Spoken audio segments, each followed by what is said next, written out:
All right, let's talk about the Tennessee Titans, who are in a weird spot at this point. Not in a great spot, I would say, as they had a disappointing last season. As in most recent season, where I thought that they had a chance to be a playoff contender, and really it did not go well. Ryan Tannehill did not play well for them, and you're kind of in a weird spot of limbo at this point. What's going to be the case of Will Levis? Is he going to be your guy? Where do you go from here? The nice thing for the Titans, here's the good news, is sometimes you see these teams that kind of fall off, and you look at like their cap situation and their cash, and you're like, oh my god, you have a ton of money tied up into all the players that helped you get that success in the first place. The Titans are not in that situation. They currently have, as of recording this video, which, this stuff might change a little bit. In fact, I think all these videos, I'm recording them now. I think they're all going to be outdated by like the next day, but I got to record them now, so it is what it is. But, so it might be a little bit subject to change, but $75 million in cap space, $132 million in cash. That number should stay the same. Ton of money. They can go out and pay players if they want to. So if they want a big name free agent, like let's say T. Higgins is available, or he's franchise tagged, but let's just say like he doesn't want to play on the franchise tag and you want to think about a trade and a contract, you can offer him whatever contract you want. I don't think they would go out and get a veteran, but if there's a young player, that's something I could see happening. If a young player does make it past the franchise tag deadline and you do want them, you can go out and make that move. That's a way to improve your team for sure. Now, again, sometimes you look at a team that has a ton of cash and cap space and say, wow, that's great. And then you look at their free agents and say, okay, well, that's less great. You got to re-sign players. Is that the case here with the Titans? Well, you see, the answer is kind of, right? They definitely have a good chunk of free agents and a good chunk of valuable free agents. At the same time, being where they're at, maybe having some veteran players coming off the books now in a rebuild might not be the worst thing in the world, because a good amount of these players are kind of maybe in their final years. Like, obviously Derrick Henry is the interesting question of someone who, the number next to the name is how much millions of dollars they're projected to get in free agency. If he's getting $9 million a year, like, I don't know. Honestly, I would just give him that money, right? Like, I think that would be fine.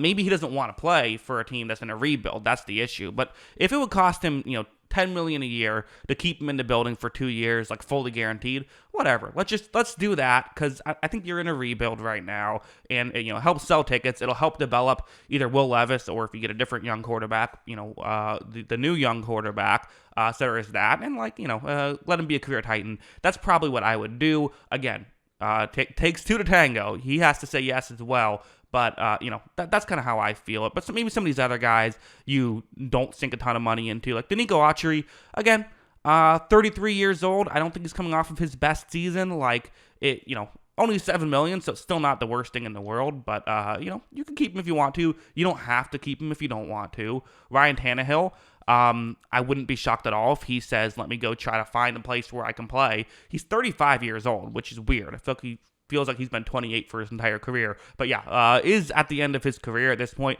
As I mentioned, not coming off a very good season, I don't think. So maybe he'll try to go someplace where he can compete for a job. Maybe he'll just take wherever gives him the most money and try to finish off his career that way. Maybe he'll say, you know what, this was it. I'm probably not going to get a great opportunity again. Maybe I'll just bow out. I doubt that, though. I think he'll at least play another year. But I don't know if it's going to be for Tennessee. Azeez Al-Shaair is an interesting player. Again, he's been all right, I think. He's had maybe his ups and downs in Tennessee, but I think he's valuable. If you let him walk, you have to replace him, right, with somebody.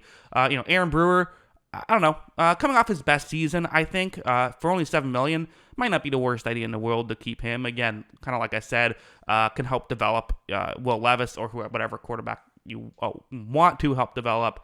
Nick Westbrook-Ikhine, who, man, it really seemed like he was going to do a lot. I thought it was really hyped up, but hasn't necessarily lived up to the hype. But again, $3 million might not be the worst thing in the world. Sean Murphy-Bunting, projected for just $4 million. I'd pay him that. I know he's inconsistent, but he's had his ups and downs. But I don't know, $4 million feels like you're getting good value there. And Christian Fulton, another guy who's had his ups and downs, not coming off of a good year, but 25 years old, $3 million. I actually think keeping most of these guys wouldn't be the worst idea in the world for Tennessee. They also could get rid of DeAndre Hopkins and would save $10 million. I'm not doing that. I would maybe consider trading him. That's not a bad idea. See if there's a contender. Does Kansas City want to make a trade and get him?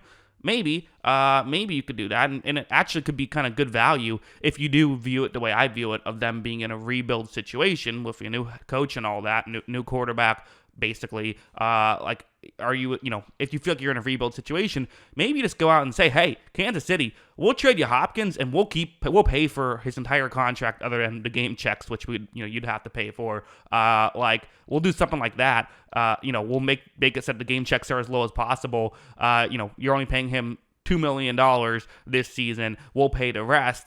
Give us your your 32nd overall pick for that. They might say, sure, maybe you're not getting that pick, but I felt late second wouldn't be enough. So, a second and a third, something like that, use that as added value. Kind of use your good cap situation to your benefit if you do decide to trade a DeAndre Hopkins. There's, an argument to be made that could be a good idea. I don't know. But that's another interesting factor there. But again, if you're not getting good value, don't be afraid to keep him. Like, there is value in having a good player on your team to help develop young players. Like that does help. Even if it's not a quarterback, what if you draft another wide receiver? Well, then it helps to have Hopkins, right? What about the young wide receivers that are just on your roster already? It's good to have talented players on your team. But again, if you can get a good draft pick, well, don't be afraid to make a move either.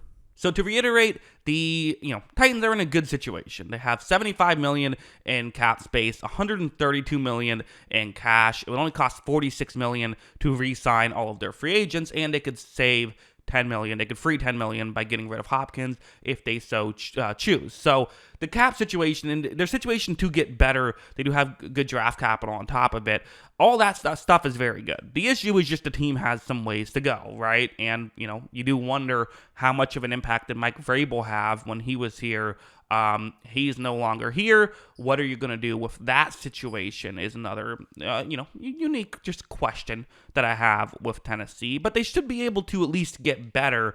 Again, the question is, kind of the age-old question. You can't build a team through free agency. Free agency has to be a stepping stone. You can't use all of your, you can't only get guys through free agency because usually they cost a little bit more, so you can't get as many of them, and they don't always come in and play right away. Sometimes they say, hey, I'm paid. I'm just going to kind of hang out now, and sometimes it's just a scheme thing. They don't happen to work as well, but are there players they could add? Sure, there are plenty of young players they could add, like, again, I'm not going to speculate too much because, who knows who will actually be available by the time the season starts, the legal tampering period starts and all of that stuff. But definitely an interesting situation with the Titans, I think, with all the stuff that they can, all the stuff they can do. I think the last question is, do you go after a quarterback? Like, is Will Levis your guy?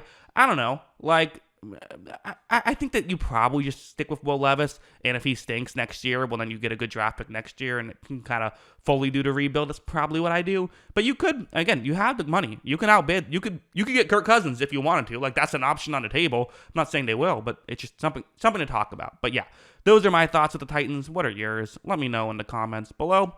Always love hearing from you, and of course, as always, thanks for watching.